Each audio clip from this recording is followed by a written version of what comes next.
यो चाहिँ बेहुली मेकअप हो।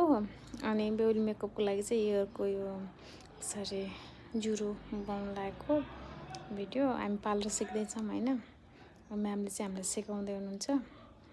अनि जस कसरी पिनहरू चाहिँ गर्ने, अनि पहिला चाहिँ क्रिपिङ गरे हो त्यो बाललाई।